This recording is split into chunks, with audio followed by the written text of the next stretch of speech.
Esta casa que ven ahora es una de las casas más famosas de Nicaragua porque su historia esconde un crimen que atormentó a toda la ciudad. Muchos dicen que se escuchan los gritos de los asesinados y que hasta la fecha nadie se anima a comprar la propiedad. Nahum era un joven que llevaba ese nombre en honor a un profeta del Antiguo Testamento. Su padre eligió ese nombre cuando era un predicador evangélico. El significado de ese nombre sería el que da consuelo. Pero el Nahum del que vamos a estar hablando hoy no tiene nada de eso, más bien él era frío y despiadado. Después de su nacimiento, sus padres se separaron y durante muchos años su padre tuvo varias parejas con las que tuvo varios hijos más. Sin embargo, Nahum siempre vivió con él, pero la relación entre Nahum y su padre, que llevaba el nombre de Santos, no era la mejor que digamos. Al parecer el padre estaba más enfocado en su trabajo que en su hijo, se pasaba trabajando, enfocado en sus emprendimientos y nunca tenía tiempo para él. Nahum, por el contrario, ya a sus 25 años no trabajaba, no tenía pensado hacerlo, no le gustaba y prefería vivir una vida a costas del trabajo de su padre. Según testimonios, ellos vivían de manera humilde, pero el padre al parecer había ahorrado mucho dinero que había puesto en cuentas fuera del país. El monto rondaría el $1.000.000, o sea que ellos vivían supuestamente de manera muy humilde, pero el padre tenía este dinero escondido. Una de las parejas del padre era Rosibel Murillo. Ella había iniciado una relación con Santos cuando Nahum era chico y tuvieron una hija llamada Lucía Bravo, o sea que la media hermana de Nahum. Rosibel en esa época había criado a Nahum como a su propio hijo. Sin embargo, la relación entre Nahum y Rosibel nunca fue buena. Según recuentos, Rosibel había tenido roces con la madre biológica de Nahum, llamada Blanca Nubia Torres, y hasta existían denuncias entre ellas. Estas tensiones familiares se fueron agravando con el tiempo. El rencor que sentía Nahum en contra de Rosibel, la entonces pareja de su padre, iba creciendo y con el tiempo ese odio no solo quedó en contra de Rosibel, sino que también le empezó a afectar a su media hermana y al padre. Tenemos que decir que Lucía, la media hermana, era completamente lo contrario a lo que era Nahum. Ella era muy estudiosa, siempre colaboraba en la casa.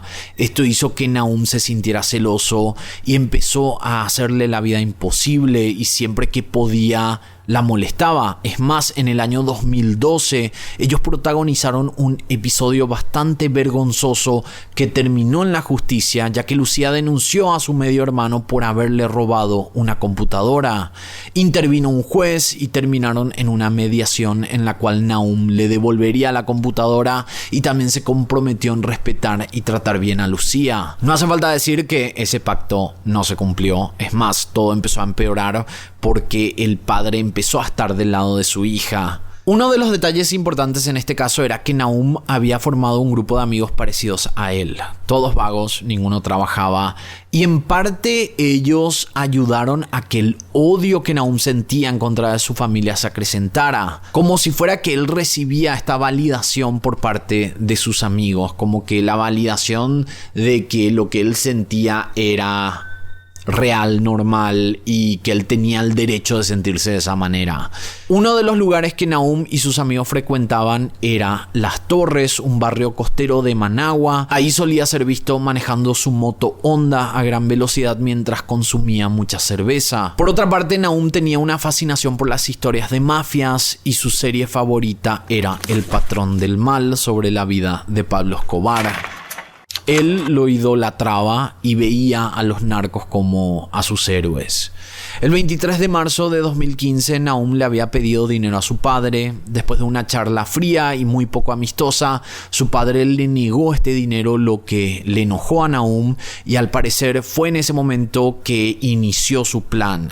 Habló con uno de sus amigos a quien le ofreció dinero a cambio de asesinar a su familia. Obviamente Nahum sabía del dinero que su padre tenía escondido y con su muerte él sería el heredero de esa fortuna. 2 días después de que le hubiera pedido el dinero a su padre, el 25 de marzo, Santos salió de su casa a las 16 horas, como todos los días. En general, él demoraba 40 minutos, siempre iba a hacer compras a un barrio cercano. Nahum sabía esto. Después de asegurarse que el papá ya no estaba en la residencia, él entró a la casa junto a un amigo llamado Jairo Ugarte, alias El Pelón, y se encontraron con su hermana Lucía. Nahum agarró del brazo a Lucía y le ordenó a Jairo que buscara una navaja en la cocina. Jairo obedeció y apuñaló más de 40 veces a Lucía con esa navaja mientras Nahum la sostenía. Esa brutal agresión le provocó a Lucía una laceración hepática, pulmonar y una hemorragia masiva. Cuando ya estaba muerta, arrastraron el cuerpo hasta la cocina. Nahum, después de haber ayudado a Jairo a asesinar a su media hermana, dejó el cadáver en el piso de la cocina, lavó la navaja y la puso junto a la vajilla limpia. Esa misma tarde, cuando Santos, el padre, había regresado a hacer las compras, también lo atacaron. Jairo lo atacó con un bate de aluminio color azul y Nahum con un tubo que había sobrado de una construcción que estaban haciendo en el lugar. El padre pudo resistirse y pelear de vuelta, pero pocos minutos después le dieron un golpe fuerte en la cabeza que hizo que se quedara inconsciente. Luego lo maniataron y asfixiaron. Cuando comprobaron que el padre estaba muerto, le robaron $80 que tenía en la billetera. A eso de las 17 horas llegó a la casa Rosibel Murillo, la madrastra de Nahum. Ella también fue asesinada, pero en su caso la mataron a golpes, desfigurándole toda la cara. Después de matar a los 3 miembros de su familia, Jairo y Nahum sepultaron los cadáveres en una fosa del taller mecánico donde se realizaba cambios de aceite, ubicado en la misma casa donde vivían las víctimas. 3 días después de los asesinatos, los familiares de Murillo empezaron a notar la ausencia de sus parientes. Nahum les dijo a todos que habían viajado a un departamento ubicado a unos kilómetros de la capital. Sin embargo, un hermano de Rosibel llamado José Adán Murillo Luna, él seguía preocupado porque no se podía poner en contacto con su hermana. De ninguna manera, no podía llamarla, no le respondía a los mensajes. Entonces él se fue hasta la policía e hizo una denuncia de desaparición. Obviamente él no sabía todo lo que había ocurrido. Él pensó que la hermana y el esposo con la hija desaparecieron. Una semana después de los asesinatos fue Semana Santa. Y en Nicaragua hizo muchísimo calor en esas fechas. Es más, quedó registrado que hizo 38 grados de temperatura y Nahum decidió hacer una fiesta en su casa.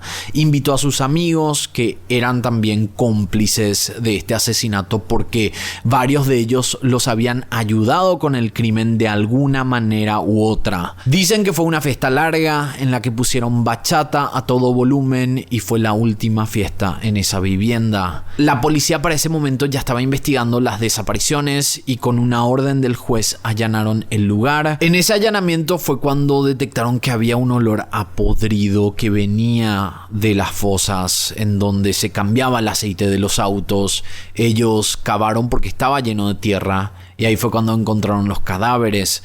Se determinó que las muertes habían ocurrido el 26 de marzo. Cuando descubrieron los cuerpos, las víctimas ya tenían 16 días de fallecidas. Y estas fosas, ellos tuvieron que romper primero el cemento que estaba en la parte superior. Ellos habían puesto cemento, rellenaron la fosa de tierra y también habían tablas de pino. Al fondo encontraron un montón de ropa. Por último, había trapos, toallas y papel higiénico llenos de sangre. En el fondo estaban los cuerpos y la escena fue tan horrible que uno de los peritos terminó desmayándose al ver el estado de los cuerpos. Cuando se hizo la autopsia de los cuerpos, se comprobó que la media hermana y la madrastra habrían fallecido por los ataques, pero la autopsia del padre determinó que él tenía tierra en los pulmones, lo que quería decir que él no murió por los ataques, por los golpes.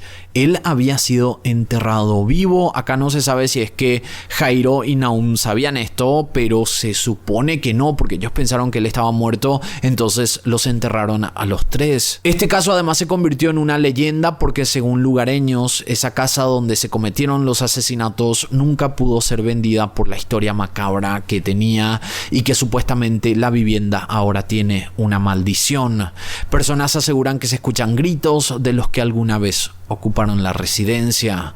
Hubo varios detenidos por el crimen. Jairo Ugarte, de 23 años, fue condenado a 22 años de cárcel por cada uno de los asesinatos, o sea, un total de 66 años de condena. Cuando Jairo declaró, dijo estar arrepentido y que no sabía por qué lo hizo, que él sintió que el demonio lo envolvió y le hizo cometer los crímenes. También contó que Nahum le había ofrecido 100.000 córdobas por ayudarlo en el hecho, pero solo le dio 1.000. En el triple asesinato también estaban implicados Orquídea Orozco, que era la pareja de Nahum Bravo, y ella fue encontrada culpable por el delito de encubrimiento en el caso del triple crimen. Fue condenada a 1 año de prisión. Y Gabriel Angulo, un vendedor de agua helada, a quien Nahum le ofreció dinero por echar la tierra en la fosa, fue declarado como no culpable, ya que él no sabía qué había dentro de la fosa cuando ayudó a cubrirla. Otro involucrado era Eric Blandón, quien fue contratado por Nahum para limpiar la casa y también cuidar la casa después de los asesinatos, y él fue condenado a 18 meses de cárcel. Nahum Bravo fue condenado a pasar 68 años de prisión.